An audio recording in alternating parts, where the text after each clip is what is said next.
Méditation de la communauté des disciples du Christ vivant en ce lundi de la 3e semaine du temps de l'Avent, année liturgique A. Évangile de Jésus-Christ selon saint Matthieu, au chapitre 21, les versets 23 à 27. En ce temps-là, Jésus était entré dans le temple. Et pendant qu'il enseignait, les grands prêtres et les anciens du peuple s'approchèrent de lui et demandèrent : « Par quelle autorité fais-tu cela ? Et qui t'a donné cette autorité ?» Jésus leur répliqua : « À mon tour, je vais vous poser une question, une seule. Et si vous me répondez, je vous dirai moi aussi par quelle autorité je fais cela. Le baptême de Jean, d'où venait-il ? Du ciel ou des hommes ? » Ils faisaient en eux-mêmes ce raisonnement. Si nous disons du ciel, il va nous dire : pourquoi donc n'avez-vous pas cru à sa parole ? Si nous disons des hommes, nous devons redouter la foule, car tous tiennent Jean pour un prophète. Ils répondirent donc à Jésus : nous ne savons pas. Il leur dit à son tour : moi, je ne vous dis pas non plus par quelle autorité je fais cela. Acclamons la parole de Dieu. Méditation.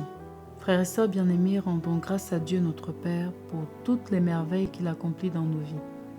Dans quelques jours seulement, nous célébrerons la naissance du Christ qui vient nous sauver du péché et rétablir notre dignité d'enfant de Dieu. En préparation à la fête de la nativité de notre Seigneur, l'Église nous donne de méditer aujourd'hui sur l'autorité du Christ dans nos vies. Dans cette portion de l'Évangile, on entend les grands prêtres et les anciens qui demandent à Jésus par quelle autorité il agit et de qui il la reçoit. Cette question n'est pas anodine. Elle masque bien leur refus d'accueillir et d'accepter l'autorité de Jésus sur eux et sur leur vie. En effet, Jésus est fils de Dieu et Dieu.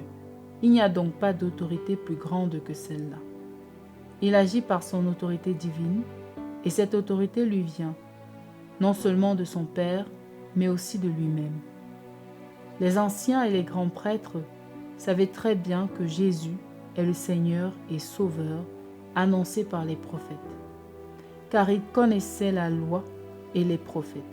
Seulement, ils refusaient l'idée que quelqu'un d'autre soit plus grand qu'eux. Ils avaient déjà rejeté la prédication de Jean le Baptiste qui les invitait à la conversion. Et aujourd'hui, c'est l'autorité de Jésus qu'ils rejettent. Frères et sœurs, le Christ est roi et sa royauté est éternelle. Il a autorité sur tout ce qui existe dans ce monde. Il a autorité sur nous et sur nos vies.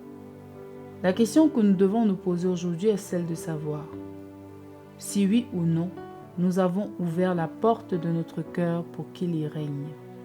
Est-ce que nous le laissons prendre autorité ?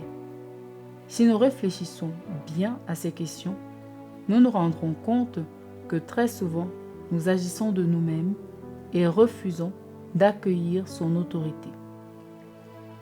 Comme ce fut le cas avec ces anciens dont parle l'Évangile.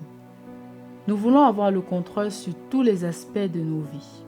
Nous voulons accomplir notre propre volonté, laquelle nous éloigne très souvent des voies du Seigneur.